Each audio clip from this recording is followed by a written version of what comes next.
یہ جو اسٹریٹجی رہی ہے بھٹی صاحب، اس کو آپ کیسے دیکھتے ہیں؟ ہم اگر اپریل سے شروع کریں، آپشنز کیا تھی پی ٹی آئی کے پاس؟ یہ تو اب ہمیں نظر ہی آ رہا ہے کہ باقاعدہ ایک پوری طریقہ اختیار کیا گیا کہ پی ٹی آئی کو ختم کریں، لیکن جو سٹیپس دیے پی ٹی آئی نے، آپ کیا سمجھتے ہیں کیا ٹھیک تھا کیا غلط تھا؟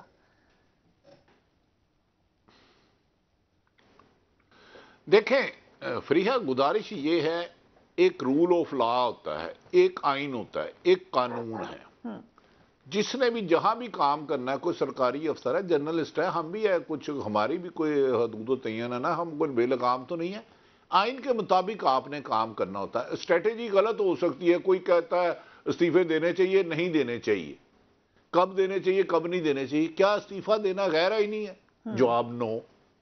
کیا پنجاب اسمبلی تحلیل کرنا غیر آئینی ہے؟ جواب نو۔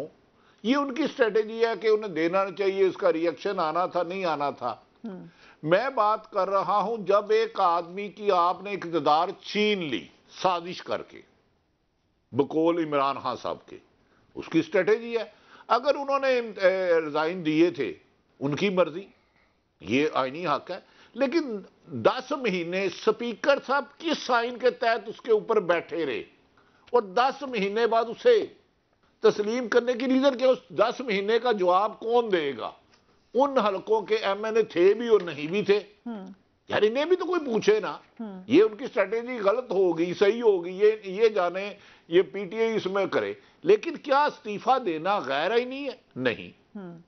اگر اسمبلییں تحلیل کرنا قانونی ہے تو بھائی آپ 90 دن کے اندر الیکشن کرائیں۔ اور نگران حکومت کیوں لائی جاتی ہے؟ ہم مظہر صاحب جیسے صاحب علم کو الیکشن کمیشن بناتے ہیں کہ نیوٹرل آدمی ہو، یہ کسی ایک جماعت کو فیور نہیں کرے گا، کیونکہ الیکشن مشکوک نہ ہو، دونوں جماعتوں کو لیول ملے۔ لیکن جب آپ 22 لوگ انتقام کے لیے کریں گے اور وہ جمہوریت کے نام پر تشدد کریں گے، اس پر اعتراض ہوتا ہے۔ میرا ایک موقف ہے کہ عمران خان کی اسٹریٹجی ان کی مرضی ہے، لیکن کیا یہ لکھا ہے کہ کوئی بندہ سیاسی جماعت نہ چھوڑے تو اس کو رات کے اندھیرے میں رات 3 بجے اٹھاؤ؟ آج عامر ایک وکیل تھے، 8 دن بعد گھر آئے ہیں، کوئی ہے اس ملک میں پوچھنے والا؟ بھائی کہاں تھے آپ؟ اگر پکڑے بھی گئے تو کس کیس میں پکڑے تھے؟ کیا انتقامی کارروائی کی کوئی قانون اجازت دیتا ہے؟ یہ روش ختم ہونی چاہیے۔ رائٹ، بریک پہ جانے سے پہلے کوئکلی علی زیدی صاحب، خان صاحب گرفتار ہو جائیں گے؟ آپ کو کیا لگتا ہے؟ میرا نہیں خیال کہ ان میں مطلب کس چارج پہ گرفتار کرنا چاہ رہے ہیں وہ، ایسے دل چاہ رہا ہے؟ کیوں مطلب کیا دل چاہ رہا ہے کہ گرفتار کرنے خان صاحب کو؟ کچھ مقدمات کیا ہیں؟ مقدمات زرداری پہ کم ہے؟ علی صاحب اگر گستاخی نہ کریں تو سوال کر لوں؟ جی ضرور۔ حکم آپ سے کبھی ہو سکتا ہے سر؟ علی زیدی صاحب، چلو مظہر صاحب تو آپ کے دوست ہیں اور مظہر صاحب کئیوں کے دوست ہیں۔ مظہر صاحب بڑے دل فریب آدمی ہیں، انہیں ہر آدمی پسند کرتا ہے، میرے سمیت۔ مجھے بتایا یہ کہہ رہے کس چارج کے تحت گرفتار کر لیں گے؟ کس چارج کے تحت قاتلانہ حملہ کرایا گیا؟ کس وجہ سے عمران خان پہ 30 مقدمے درج کیے گئے؟ کس وجہ سے ارشد شریف پر 16 مقدمہ درج ہوئے؟ کس وجہ سے ارشد شریف کے لیے زمین تنگ کی گئی؟ کس وجہ سے ارشد شریف کو کینیا میں شہید کیا گیا؟ کس وجہ سے اس افسر کی انویسٹیگیشن گول بول کرنے میں اس کو آج پنجاب میں انعام دیا گیا؟ وہ کون سا ملک ہو، وہ کون سا آئین، کون سا قانون؟ یہ سمجھتے ہیں یہ 70 اور 80 کی دہائی سے نکل ہی نہیں رہی، یہ نون فیملی اور خون فیملی، نون فیملی، وہ چھوڑ دو بھائی، یہ 70 80 90 کی دہائی نہیں ہے کہ جو مرضی کرتے رہو۔ آج آپ اب کوئی زیادتی کرتے 1 منٹ میں پوری دنیا کے پاس چیزیں چلے جاتی ہیں۔ پہلے آپ کہتے تھے سیاق و سباق سے ہٹ کے بات کی گئی، امر کا حصہ بن جاتا ہے۔ علی زیدی صاحب، ان کے لیے آئین کوئی نہیں ہے، قانون کوئی نہیں ہے۔ معصومانہ سوال تھا علی زیدی کا، معصومانہ سوال تھا۔ یہ یاد رکھیں، عمران خان کو اس کیس میں گرفتار کر سکتے ہیں کہ اسامہ بن لادن عمران خان کے گھر پرسوں پکڑا گیا ہے۔ وہ یہ تو بلی کے اوپر ہاتھی رکھ کے سیر کرا دے پورے ملک کی۔ کل ہیرنگ ہے خان صاحب کی کیس کی، ان کے پاس جو جادو ہے نا وہ بڑا خوفناک ہے۔ آپ کو بتا دوں، پنجاب کی اسمبلی تحلیل ہونے سے 3 دن پہلے کون لاہور میں آیا؟ مظہر عباس اس کو پرویز الہی کو کون سے سیف ہاؤس میں بلایا؟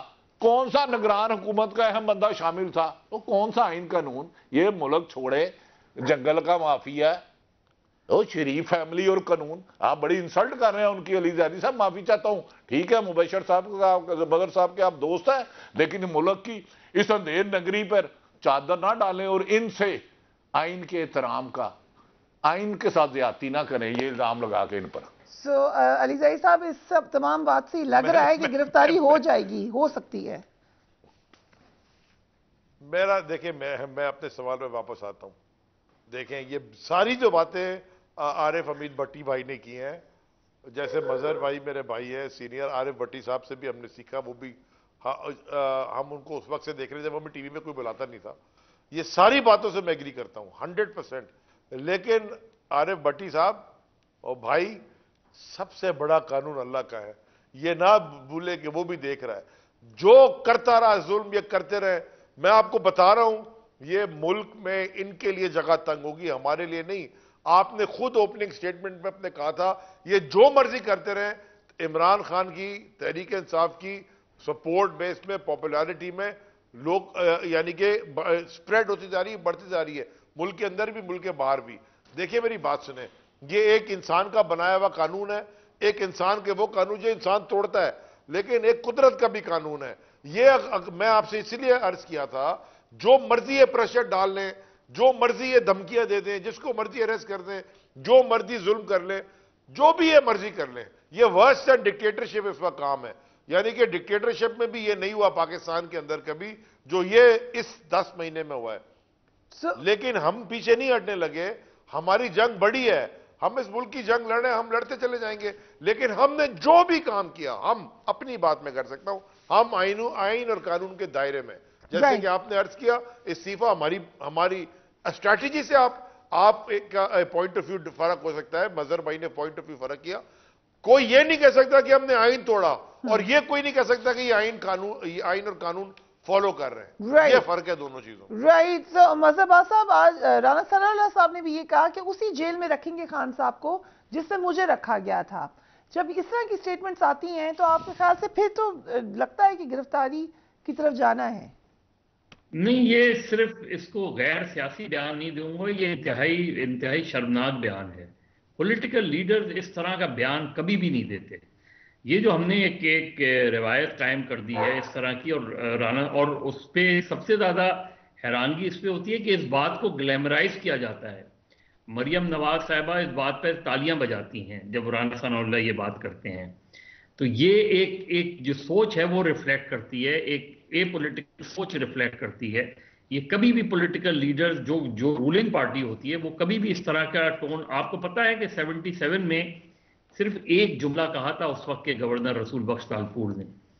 اس زمانے میں جو ہے وہ انہوں نے صرف یہ کہا تھا کہ جمعے کی ہڑتال جمعے کو تو چھٹی ہوتی ہے، اس دن ہڑتال کر کے آپ نے کیا کارنامہ انجام دیا. اور اس کے بعد ہر ورکنگ ڈے پہ ہڑتال ہونی شروع ہو گئی.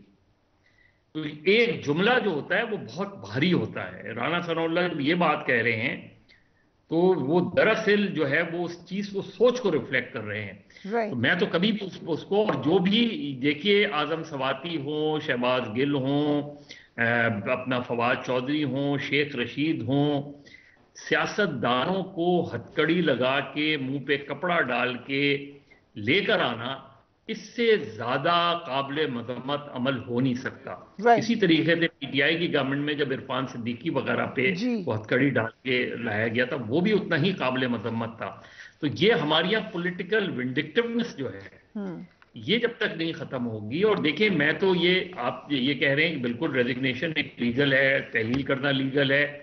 میں تو عدم اعتماد کی تحریک کے خلاف تھا. میں نے تو پہلے دن سے میرا ایک موقف رہا ہے کہ عدم اعتماد کی تحریک سے نقصان ہوا، اور سب سے زیادہ نقصان خود پی ڈی ایم کو ہوا ہے. پی ڈی ایم کی اس سے پہلے پوزیشن تھی، اور پی ڈی ایم کی اس کے بعد جو پوزیشن بنی، وہ پی ڈی ایم خود بیٹھ کے اسیس کر لے کہ انہوں نے اپنے آپ کو کہاں لا کے کھڑا کر دیا ہے.